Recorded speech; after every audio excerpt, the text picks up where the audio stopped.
इहा राज हमार चलल बाया हमारे ही चली। ढेर अइले गइले गुंडा माफिया कटने बाहुबली। केहू के बस के जी नइखे। इहा राज हमार चलल बाया हमारे ही चली। ढेर अइले गइले गुंडा माफिया कटने बाहुबली। मार के गोली बन कदम बोली हरदम सुता दे। माहौल जवन बदली ओके दुनिया से उठा दे।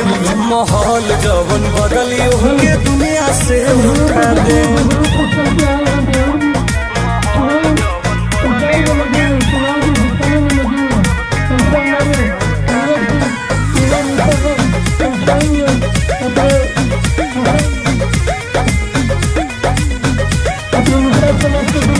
पुलिस प्रशासन सरकार बा